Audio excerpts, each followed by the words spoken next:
Are you ready? యేసయ్య మనల్ని పిలుస్తున్నాడు. ఆయన పిలుపుకు మనము జవాబునివ్వాలి. యేసయ్య ఆదిమ సంఘానికి ఒక పిలుపునిచ్చాడు. పౌలుని, బర్నబాని నేను ఏర్పాటు చేసిన పరిచర్య కొరకు వాళ్ళని పంపించండి అని. సంఘం ఆ పిలుపునకు లోబడింది. పౌలు, బర్నబా లోబడ్డారు. తద్వారా వాళ్ళకి నష్టం జరగల. వాళ్ళు ఊహించని రీతిలో మేలును చూశారు. దేవాది దేవుడు సౌమ్యేలుని పిలిచాడు. ఆ పిలుపునకు జవాబునిచ్చాడు, లోబడ్డాడు, నష్టం జరగల. మోషేను దేవాది దేవుడు పిలిచాడు.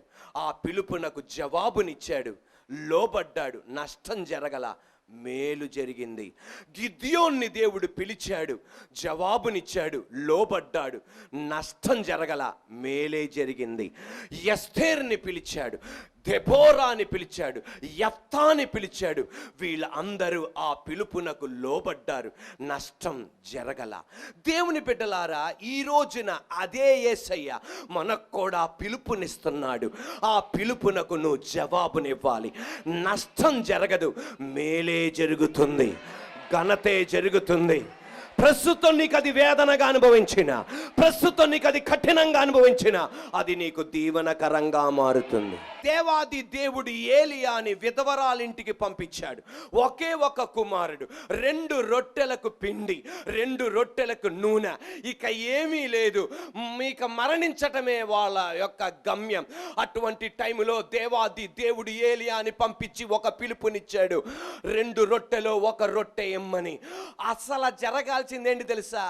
ఏలియానే వాళ్ళకి ఒక గోధుమ డబ్బా తీసుకెళ్లాల్సింది, లేకపోతే బియ్యపు డబ్బా తీసుకెళ్లాల్సింది.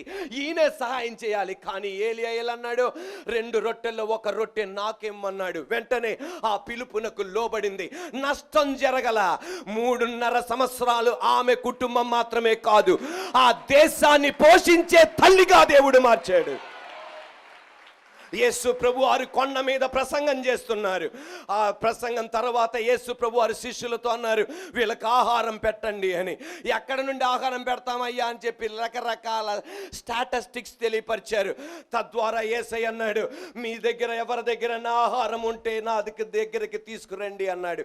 ఒక బాలుడు ఆ పిలుపునకు లోబడ్డాడు, నష్టం జరగల.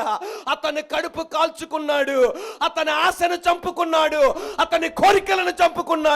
5 రొట్టెలు 2 చిన్న చేపలు యేసయ్యకి ఇచ్చాడు, నష్టం జరగల. తన ఇంటిలో నుండి 5 రొట్టెలు 2 చిన్న చేపలు తీసుకొచ్చాడు. తిరిగి తీసుకెళ్ళింది 12 గంపల నిండుగా దేవాది దేవుని సహాయంతో తిరిగి తీసుకెళ్ళాడు. ఈ పగటి వేళ చప్పట్లు కొడుతున్నా మనందరితో దేవుడు ఒక పిలుపునిస్తున్నాడు. నా పిలుపునకు లోబడండి, నీ ఇంటిలోనికి గంపల గంపల దీవెన తీసుకెళ్ళబోతున్నావు. నువ్వు ఊహించని రీతిలో నీ ఇంటిలో ఒక అద్భుతాన్ని చూడబోతున్నావు. ఈ రోజున యేసయ్య నీకు ఒక పిలుపునిస్తున్నాడు. వారానికి ఒక రోజు నా పరిచర్య చేయమని. ఆ పరిచర్యకు నువ్వు, ఆ పిలుపునకు లోబడతావా, ఆ పిలుపునకు నువ్వు ఏ జవాబిస్తావో అది నీ చేతిలో ఉంది. యేసయ్య నీకు పిలుపునిస్తున్నాడు. వారానికి ఒక 2 గంటల మందిరానికి వచ్చి ప్రార్థన చేయమని. యేసయ్య నీకు పిలుపునిస్తున్నాడు. నీ ఇంటిలో ప్రతిరోజు 1 గంట నీ ఇంట్లో నువ్వు ప్రార్థన చేయాలని యేసయ్య నీకు పిలుపునిస్తున్నాడు. యేసయ్య నీకు ఒక పిలుపునిస్తున్నాడు. మందిర స్థలం కొరకు నీ ధనములో కొంచెం ధనం ఖర్చు పెట్టమని యేసయ్య నీకు పిలుపునిస్తున్నాడు. ఈ రోజున ఆయన పిలుపునకు నువ్వు లోబడతావా, ఆయనకి జవాబునిస్తావా, అది నీ చేతిలో ఉంది. కానీ బైబిల్లో ఎక్కడ కూడా దేవుని మాటకు విధేయత చూపెట్టి చివరాఖరికి నేను నష్టమైపోయాను అన్న చరిత్ర బైబిల్లో లేదు. ఈరోజు వాక్యం వింటున్న నీ జీవితంలో కూడా ఆయన వాక్యానికి లోబడిన నీవు, ఆయన పిలుపునకు లోబడిన నీవు నష్టం జరగడం నువ్వు ఎన్నడూ చూడవు.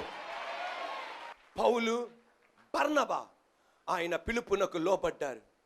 అక్కడ నుండి ఆయన జీవిత చరిత్రే మారింది. 4 మిషనరీ ప్రయాణాలు చేశాడు. అపోస్తల కార్యం 13వ అధ్యాయం, 14వ అధ్యాయం, 15వ అధ్యాయం మొదటి మిషనరీ ప్రయాణం. అపోస్తల కార్యం 16వ అధ్యాయం, 17వ అధ్యాయం, 18వ అధ్యాయం రెండో మిషనరీ ప్రయాణం. అపోస్తల కార్యం 19వ అధ్యాయం 20వ అధ్యాయం 21, 22, 23, 24, 25, 26 మూడో మిషనరీ ప్రయాణం. అపోస్తల కార్యం 27, 28 అధ్యాయం పౌలు యొక్క 4వ మిషనరీ ప్రయాణం. దేవుని పిలుపునకు జవాబునిచ్చారు, లోబడ్డారు. ఆయన ఒక వ్యక్తికి కాదు, ఒక సంఘానికి కాదు, ఈ రోజు కూడా దీవనకరంగా మారేటట్టు దేవుడు చేశాడు. ఈ రోజున అదే దేవుడు నీకు, నాకు, మనకి పిలుపునిస్తున్నాడు. ఆయన పిలుపుకు నువ్వు జవాబు ఇవ్వగలవా? యేసయ్య కృప వలన 11 రోజులు ఇశ్రాయేల్ దేశంలో ఉండి చివరి రోజున సాక్ష్యాలు చెప్పండి అని అవకాశం ఇచ్చాం. అక్కడ ఒక యవనస్తుడు సాక్ష్యం చెప్తున్నాడు. ఆ ఓడలో సాక్ష్యం చెప్పకముందే ఒక హోటల్లో నాకు సాక్ష్యం చెప్పాడు. అందువలన చివరి రోజున ఆ ఓడ పైన కూర్చొని సాక్ష్యం చెప్పాడు అందరికి. ఆ బ్రదర్ గారి పేరు సాయి చంద్. ఈ బ్రదర్ గారు నాకు ఇలా సాక్ష్యం ఇస్తున్నారు. నేను 22 సంవత్సరాలు ఒక మనిషిని దేవుడిగా సేవించా, పూజించా. 22 సంవత్సరాలు ఒక మనిషిని దేవుడిగా సేవించా, పూజించా. ఆయన ఫోటో పెట్టుకొని చేసేవాడిని. ఒకరోజు ఆ ఫోటో ఫ్రేమ్ కిందకి పడిపోయింది. అందువలన మళ్ళా ఫోటో ఫ్రేమ్ సరి చేయడానికి ఆ ఫోటో ఫ్రేమ్ని బాగు చేసే ఫోటో ఫ్రేమ్లు కట్టే వాళ్ళ దగ్గరికి వెళ్ళాను. ఆ ఫోటో ఫ్రేమ్లు కట్టడానికి అక్కడికి వెళ్ళగానే నేను ఆ ఫోటో ఫ్రేమ్ కట్టిన వ్యక్తితో ఇలాగన్నా, ఏమండి, లోపల నేను మనిషిని పూజిస్తున్నా, ఆయన దేవుడిగా పూజిస్తున్నా ఈ వ్యక్తిని, అంతా ఫ్రేమ్ అంతా పగిలిపోయింది, దయచేసి ఆ ఫోటో తీసి ఇంకొక ఫ్రేమ్లో అమర్చరా, ఫిక్స్ చేయరా అంటే, ఓకే బాబు అని చెప్పి ఆ ఫోటో ఫ్రేమ్ యజమాని ఆ అద్దం ముక్కలైన అద్దాన్ని అంతా తీశాడు. వెనకాల ఉన్న ఆ చుట్టూ ఉన్న బద్దీని తీసాడు. మళ్ళా ఆ ఫోటో వెనకాల ఉన్న కార్డ్బోర్డుకి గట్టిగా అంటుంది కనుక ఇలా లాగుతుండగా చినిగిపోయింది. వెంటనే సాయి చంద్ ఇలా అనుకున్నాడు, అరే రే రే రే రే, నేను దేవుడిగా పూజించే ఈ మనిషి ఫోటో చినిగిపోయిందే. ఆ మనిషి ఫోటో ఆ ఫోటో ఫ్రేమ్లు అనేకమైనవి ఉన్నాయి కనుక అవన్నీ అక్కడ ఉన్నాయా, అలాంటివి ఉన్నాయా అని చెప్పి అలా చూస్తున్నాడు. అలా చూస్తుండగా యేసయ్య ఫోటో కనబడింది ఆ ఫోటో ఫ్రేమ్ దగ్గర. వెంటనే ఆయన కళ్ళు అక్కడ ఆగిపోయినాయంట. ఆ ఫోటోలో నుండి అతనితో ఒక స్వరం వినబడుతుంది, నువ్వు నన్ను ఆరాధించు, నువ్వు నన్ను ఆరాధించు, నువ్వు నన్ను ఆరాధించు. సాయి చంద్ అడిగాడు, ఏమన్నా సౌండ్ పెట్టారండి ఫోటో వెనకాల? ఈ ఫోటో వెనకాల మీరు ఏమన్నా మైక్ ఏమైనా పెట్టారంటే ఆ ఫోటో ఫ్రేమోడు ఫస్ట్ అంటాం ఆ మాట. ఏంటన్నావు నువ్వు అన్నానంట. ఆ ఫోటో ఫ్రేమ్ వెనకాల ఏమన్నా సౌండ్ పెట్టారా అని అంట. ఏంటయ్యా, ఏం సౌండ్ ఆయన పెట్టింది? ఒక సౌండ్ నాకు వినపడుతుంది నా చెవుల్లో, నువ్వు నన్ను ఆరాధించు, నువ్వు నన్ను ఆరాధించు. ఆ ఫోటో ఫ్రేమ్ ఆయనకి నాకు చెమటలు పట్టినట్టు ఆయనకి చెమటలు పట్టినాయి అంట. ఏంటయ్యా అలాగంటున్నావు అంటే, నాకు ఈ ఫోటో ఎవరా అన్నాడంట. ఫోటో ఏమన్నంటే ఆ ఫోటో ఇంటికి తీసుకెళ్ళాడంట. ఇంటికి తీసుకెళ్ళగానే ఇంట్లో పెట్టాడు, అంతే. ఇంట్లో పెట్టాడు. ప్రశాంతంగా ఉన్న బతుకులు, అటు భార్య అంటది నువ్వెందుకు ఇదని, పిల్లలు అంటారు నువ్వెందుకు ఇదని, ప్రశాంతంగా ఉన్న బతుకుల్ని యేసయ్య వచ్చి ఏం చేశాడు? డిస్టర్బ్ చేశాడు. అటు భార్య తరపున వాళ్ళు వచ్చారు, ఇటు భర్త తరపున వాళ్ళు వచ్చేసారు. ఎందుకు ఇలా నువ్వు చేస్తున్నావు, ఎందుకు నువ్వు ఇలా చేస్తున్నావు? నెమ్మది లేదు. యేసు ప్రభు గురించి తెలియదు, యేసు ప్రభు సంబంధించిన ఫ్రెండ్స్ లేరు, తనకి పెద్దగా తెలియదు. ఎక్కడికి వెళ్ళాలో తెలవక విజయవాడలో ఒక కొండ ఉంది, ఆ కొండపైకి ఎక్కాడు. సిలువ ఫోటో కనబడింది. సిలువ ఫోటో దగ్గర మోకాల నుంచి ఇలా అన్నాడంట, దేవుడా నువ్వా దేవుడివే యేసయ్యా? ఆ మనిషి దేవుడు నాకు అర్థం కావట్లా, మీరిద్దరు కలిసి నన్ను డిస్టర్బ్ చేసేస్తున్నారు, నాకు శాంతి లేదు, మా ఇంట్లో కలవరం, మా ఇంట్లో సమాధానం లేదు. అందుకే కలవరం లేదు, నాకు ఇబ్బంది కలుగుతుంది. ఇటు నా భార్య ఒప్పుకోవట్లా, ఇటు నా పిల్లలు ఒప్పుకోవట్లా, ఇటు నా బంధువులు ఒప్పుకోవట్లా. నా వలన కాదు, ఇద్దరిలో ఎవడో ఒకళ్ళు నన్ను చంపేయండి, నన్ను చంపేయండి. నువ్వన్నా చంపు, నేసయ్యా నువ్వన్నా చంపు. మా ఇంట్లో సమాధానం లేదు. నీ ఫోటో పెట్టుకున్నా, నువ్వు మాట్లాడావని నా ఇంట్లో సమాధానం లేదు, నా ఇంట్లో సంతోషం లేదు, నా ఇంట్లో కలవరం, నా ఇంట్లో వేదన. దేవుడు ఆయనని డిస్టర్బ్ చేసి పడేశాడు. సాయి చంద్ అంటున్నాడు, అన్నయ్య అటువంటి టైంలో యేసయ్యను ఒక మాట అన్నా, ఆయన దేవుడు నాకు అర్థం కావట్లా, నువ్వా నా దేవుడు నాకు అర్థం కావట్లా. నువ్వు ఆ ఫోటోలో నుండి మాట్లాడావు, 22 సంవత్సరాలు సేవించా, నాకెవరు ఫోటోలో నుండి మాట్లాడలా.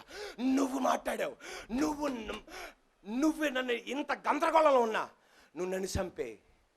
యేసయ్య ఒక మాట అన్నాడంట, నేనెవరినో నీకు నేను తెలియపరుస్తా. ఇప్పుడు ఆమెననాల ఆ ఒక్క మాట విన్నాడంతే. ఇంటికి రాగానే భార్య అంటది, మనం ఈ దేవుణ్ణి ఆరాధిద్దాం. భర్త తరపున వాళ్ళు అంటారు, మీ ఏ దేవుని కొలుస్తారు మీరు కొలుసుకున్నాను. ఫ్రెండ్స్ అన్నారు, మీరు ఏ దేవుణ్ణి కొలుసుకుంటారో కొలుసుకున్నాను. యోర్దాన్ నదిలో యేసయ్య కృపలను నాకు బాప్టిజం ఇవ్వడానికి దేవుడు భాగ్యం ఇచ్చాడు. Are you ready? ఏ చర్చికి వెళ్ళాలో తెలవదంట. ఆ కొండ పైన నుంచుని, యేసయ్య ఎక్కడ కూడా ఎవరు మాట్లాడట్లా నాతో, నేను కరెక్ట్గా ఏ స్థలానికి వెళ్ళాలో చెప్పవా అంటే, విజయవాడ, భవానీపురం, విద్యాధరపురంలో ఒక చర్చి ఉంటుంది, నువ్వు అక్కడికి వెళ్ళు అని.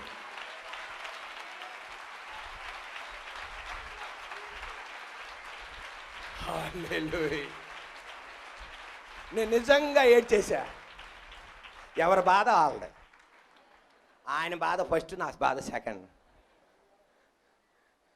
వాళ్ళ ఫ్రెండ్తో అడిగాడంట, విజయవాడ, భవానీపురం, విద్యాధరపురం. ఈయన ఇల్లు ఎక్కడ తెలుసా? KLCE ఇంజనీరింగ్ యూనివర్సిటీ ఉంది చూశారు కదా, అక్కడ ఉంటాడు ఆయన. ఇది ఎక్కడ? ఆయన కూడా చర్చికి వెళ్ళేవాడు, మన చర్చికి వచ్చేవాడు కాదు. నీకు దేవుడు ఆ చర్చి గురించి చెప్పాడా? తిరుగులేదు, ఎల్లు, యేసయ్య కార్యం చేస్తాడు. ఈరోజు ఇక్కడ కూర్చున్న వాళ్ళు ఎవరైనా యేసయ్య వలన డిస్టర్బ్ అవుతున్నావా? భయపడద్దు, కలవరపడద్దు. పౌలు, బర్నబా అక్కడే ఉందాం అనుకున్నారు, కానీ దేవుడు వాళ్ళని డిస్టర్బ్ చేసి పడేశాడు. కానీ వాళ్ళ డిస్టర్బెన్స్ 4 మిషనరీ ప్రయాణాలు చేసేటట్టు దేవుడు చేశాడు. 14 పత్రికలు రాసేటట్టు చేశాడు. ఆసియా మైనర్ దేవుని ఒకరికి తిప్పేటట్టు చేశాడు. ఆయన మరణించి పరలోక రాజ్యములో ఉన్న యేసయ్య పౌలు ద్వారా మాట్లాడేటట్టు దేవుడు చేశాడు. Are you ready? ఈ పగటి వేళ ఇక్కడ కూర్చున్న నీ బతుకులను దేవుడు డిస్టర్బ్ చేస్తున్నాడా? భయపడద్దు, కలవరపడద్దు. నా దేవుడు సకలం నీ మంచి కొరకే చేస్తాడు తప్ప హాని కొరకు ఎన్నడూ చెయ్యడు. ధైర్యం తెచ్చుకో, నా దేవుడు నీతో ఉన్నాడు. ఆయన యేసయ్య పిలుస్తున్నాడు, మనం ఆయన పిలుపుకు జవాబునివ్వాలి. ఇస్తారా? చేతులు ఎత్తడంలో ఫస్ట్ అంట మన మందిరం. మామూలుగా ఎత్తడు చెయ్య, అసలు దేవదూతలు కూడా కంగారు పడి కింద కొట్టేసుకుంటున్నాయి.